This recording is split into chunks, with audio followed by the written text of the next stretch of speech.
नमस्कार दोस्तों, स्वागत है आपका हमारे YouTube चैनल में।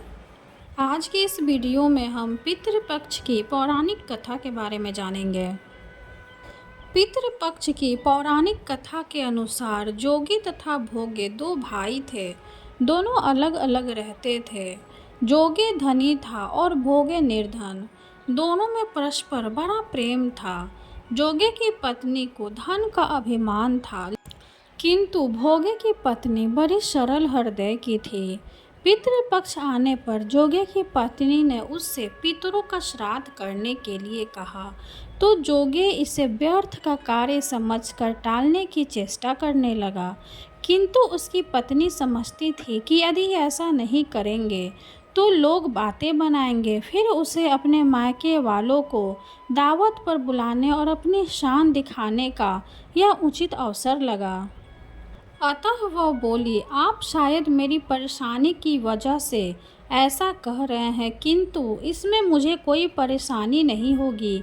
मैं भोगे की पत्नी को बुला लूँगी, दोनों मिलकर सारा काम कर लेंगे। फिर उसने जोगे को अपने पीहर न्योता देने के लिए भेज दिया। दूसरे दिन उसके बुलाने पर भोगे की पत्नी सुबह सवेरे आकर काम में जुट गई। उसने रसोई तैयार की, अनेक पकवान बनाए, फिर सभी काम निपटाकर अपने घर आ गई। आखिर उसे भी तो पितरों का श्राद्ध तर्पण करना था। इस अवसर पर न जोगे की पत्नी ने उसे रोका, न वह रुकी। शीघ्र ही दोपहर हो गए।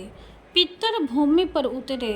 जोगे भोगे के पितर पहले जोगे के यहाँ गए तो क्या देखते हैं कि उसके ससुराल वाले वहाँ भोजन पर जुटे हुए हैं। निराश होकर वे भोगे के यहाँ गए। वहाँ क्या था, मात्र पितरों के नाम पर अगियारी दे दी गई थी। पितरों ने उसकी राख चाटी और भूखे ही नदी के तट पर जा पहुँचे। थोड़ी देर में सारे पितर इकट्ठे हो गए और अपने अपने यहाँ के श्राद्धों की बड़ाई करने लगे। जोगे भोगे के पितरों ने भी अपनी आप बीती सुनाई। फिर वे सोचने लगे, अगर भोगे समर्थ होता तो शायद उन्हें भूखा न रहना पड़ता, मगर भोगे के घर में तो 2 जून की रोटी भी खाने को नहीं थी। यही सब सोचकर उन्हें भोगे पर दया आ गई। अचानक वे नाच नाच कर गाने लगे, भोगे के घर धन हो जाए, भोगे के घर धन हो जाए। सांझ होने को हुई। भोगे के बच्चों को कुछ भी खाने को नहीं मिला था। उन्होंने माँ से कहा, भूख लगी है। तब उन्हें टालने की गरज से भोगे की पत्नी ने कहा, जाओ, आंगन में हौदी औंधी रखी है, उसे जाकर खोल लो और कुछ मिले बांटकर खा लेना। बच्चे वहां पहुंचे तो क्या देखते हैं कि हौदी मोहरों से भरी पड़ी है।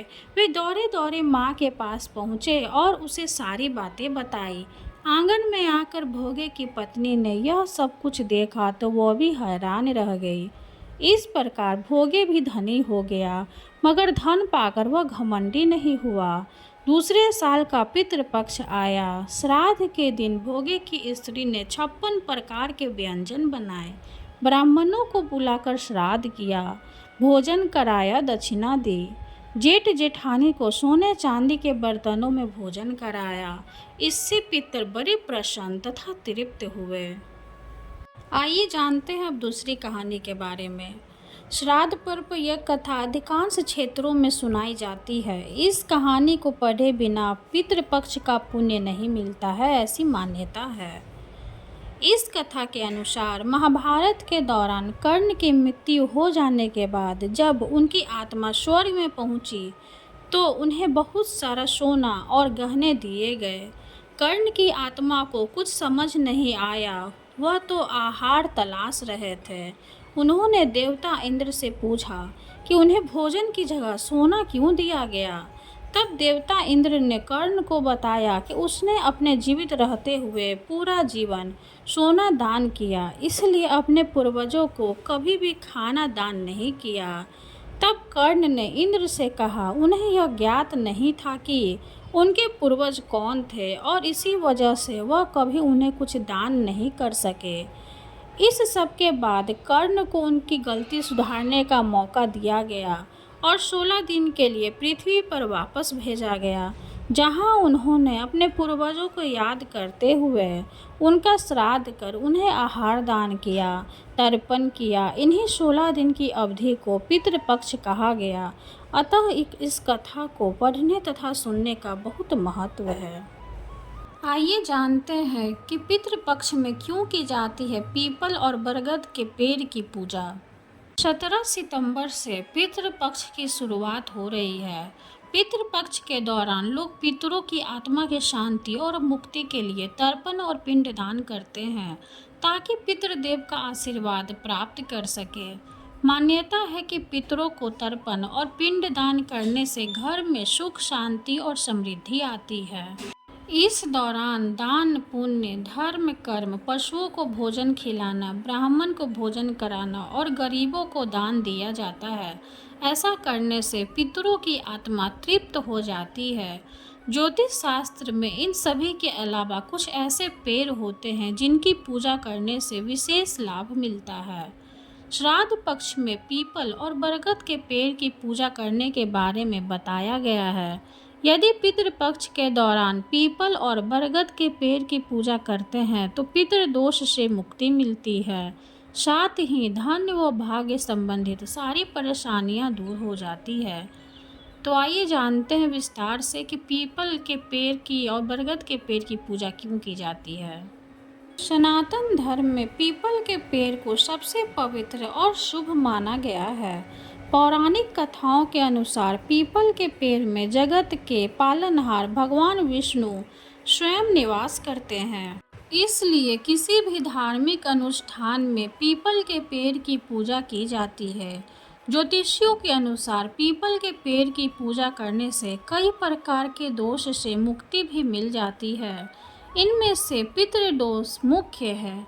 इसलिए पितृपक्ष के दौरान पीपल के पेड़ की पूजा विधि विधान से की जाती है। साथ ही जल भी अर्पित किया जाता है। धार्मिक मान्यताओं के अनुसार पीपल के पेड़ की पूजा करने से स्वास्थ्य संबंधी समस्याएं भी दूर हो जाती है।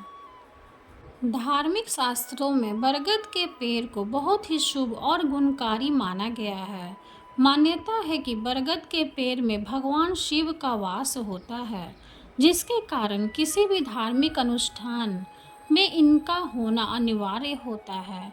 पितृपक्ष में बरगद के पेड़ की पूजा करने से पितृदेवों की आत्मा की शांति मिलती है और तो सभी प्रकार के पितृदोष से मुक्ति भी मिलती है। पितृपक्ष के दौरान जल में काला तिल मिलाकर बरगद के पेड़ के जड़ में डालने से पितृदेवों की आत्मा तृप्त हो जाती है। साथ ही धन संबंधी सारी परेशानियां दूर हो जाती है।